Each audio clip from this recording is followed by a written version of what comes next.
অসমীয়াই অসমীয়াক মাৰি আছে, বেলেগে মাৰা নাই। আৰু যদি অসমত যদি আজি বহিৰাজ্যৰ মানুহে আহি দপদপনি দিছে, তাতে কিন্তু হাত আমাৰ অসমীয়াৰে আছে।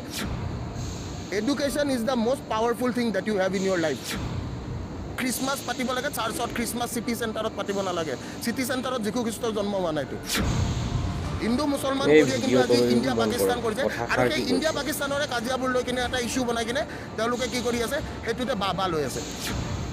গালিৰে সমস্যাৰ সমাধান হ'ব বুলি মই নাভাবোঁ, কিন্তু গালিৰে মই শান্তি পাইছোঁতো, মই নিজৰ শান্তিটো বিচাৰিছোঁ। মানসিক শান্তিটো বেছি ইম্পৰ্টেণ্ট। টকা পইচাৰ পাৱাৰ নহয়, ভয়ৰ পাৱাৰ নহয়, আমি শিক্ষা দীক্ষাৰ পাৱাৰেদি আমি একচুৱেলি আগুৱাই যাম। আৰু বৰ অসম গঢ়াটো 100% চিয়'ৰ। সি আজিৰ ডেটত মানুহে বুজি নাপাব পাৰে, আজিৰ পৰা 10 বছৰ পিছত হ'লেও মানুহে বুজিব। কাৰণ আমাৰ অসমত এটা বস্তু মই দেখিছোঁ যে মানুহে যেতিয়া মানুহজন নোহোৱা হৈ যায়, তেতিয়াহে মানুহজনৰ ভেলুটো তেওঁলোকে বুজি পায়। সদায় বিতৰ্কত থাকি ভাল পোৱা এগৰাকী যুৱক লগ পাইছোঁ।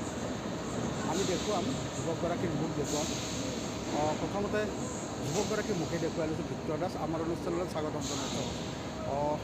বেলেগ কথা অকণমান সুধিছোঁ, বাজেট ইতিমধ্যে কেন্দ্ৰীয় চৰকাৰে দাখিল কৰিলে, লাইক শ্বেয়াৰ কৰি দিয়ক, আনিলে বুলি আপুনি ভাবেনে? কমেণ্ট কৰি জনাব কথাষাৰ আমাৰ এইখন বাজেটত যদি কি বুজি পালে নিউজটো শুনি পেলাই। এইখন বাজেটত মানে 3টা লেটাৰে খুব প্ৰাধান্য পাইছে। এটা হৈছে টি, এটা হৈছে এ আৰু এটা হৈছে এন। এই 3টা লেটাৰে ইমান বেছি প্ৰাধান্য পাইছে, যদি আপোনালোকে বাজেটখন ভালকৈ চায়। এতিয়ালৈকে ক্ৰিপ্ট' কাৰেঞ্চি এতিয়ালৈকে আমাৰ ইয়াতে গোটেইখিনি ৰুলছ এণ্ড ৰেগুলেশ্যনছ এতিয়ালৈকে অহাই নাই। বাট অলৰেডি তেওঁলোকে ক্ৰিপ্ট' কাৰেঞ্চিত তেওঁলোকে টেক্স লগাই দিছে।